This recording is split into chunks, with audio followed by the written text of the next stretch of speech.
Elliott Farmer Jr. I've been to the mountaintop, Martin Luther King Jr., 1968. I'm delighted to see each of you here tonight in spite of storm warning. You reveal that you maybe are determined to go anyhow. Something is happening in Memphis. Something is happening in our world. As you know, if I were standing at the beginning of time with the possibility of general panoramic view of the whole human history up to now, and the Almighty said to me, Martin Luther King, which age would you like to live in? I would take my mental flight by Egypt, through or rather across the Red Sea, through the wilderness on to the promised land. And in spite of its magnificence, I wouldn't stop there. I would move on by Greece to take my mind to Mount Olympus, and I would see Plato, Aristotle, Staphylos, Euripides, and Aristophanes assemble around the Parathonium as they discuss the great eternal issues of life, of reality. But I wouldn't stop there.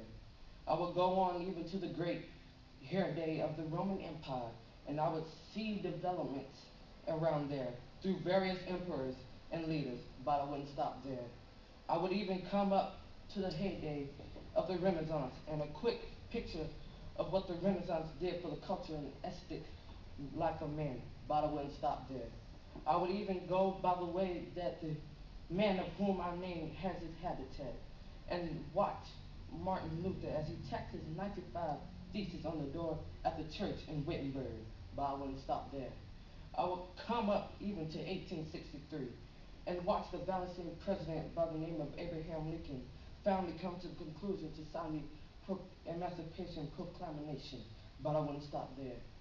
I would even come up to the early 30s and would see a man grappling with his problems of the bankruptcy of his nation and come with the eloquent cry that we have nothing to fear but fear itself, but I wouldn't stop there. Strangely enough, I would turn to the Almighty and say, if you allow me to just live a few years in the second half of the 20th century, I will be happy. Now that's a strange statement to me because the world is all messed up. The nation is sick. Trouble is in the land. Confusion all around. That's a strange statement. But I know somehow that only when it's dark enough can you see the stars. And I see God working in this period of the 20th century in a way that man, in some strange way, are responding. Something is happening in our world. The masses of people are rising up. And wherever they are assembled today, whether they are in Johannesburg, South Africa, Nairobi, Kenya, Ghana, New York City, Atlanta, Georgia, Jackson, Mississippi, or even Memphis, Tennessee, the cry is still the same. We want to be free. And another reason that I'm happy to live in this period that we have been forced to a point where we are going to have to grapple with the problems that men have been trying to grapple with through history, but the demands didn't force them to do it. Survival demands that we grapple with them. Men for years now have been talking about war and peace, but now no longer can they just talk about it. It's no longer a choice between violence and nonviolence.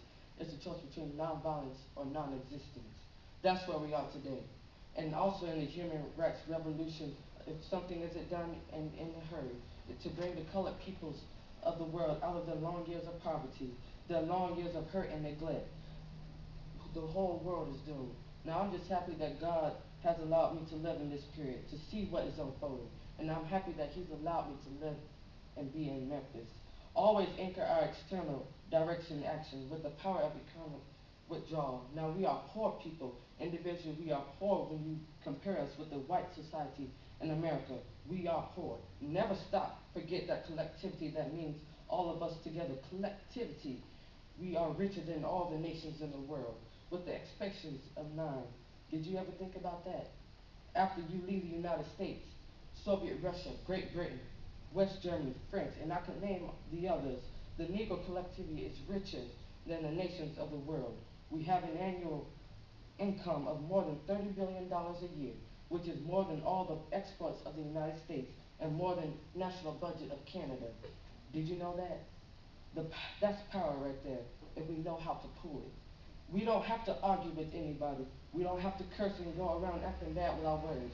We don't need bricks and bottles. We don't need Molotov cocktails. We need to go around to these stores and to these massive industries in our country and say, God sent us by here to say to you that you are not treating his children right. And we've come by here to ask you to make the first item on our agenda, fair treatment where God's children are concerned. Now, if you are not prepared to do that, we have an agenda that we must follow, and that agenda calls for withdrawing economic support from you. Well, I don't know what will happen now. We've got some difficult days ahead, but it doesn't matter with me now because I've been to the mountaintop. And I don't mind like anybody. I would love to live a long life. Longevity has its place, and I'm not concerned about that now.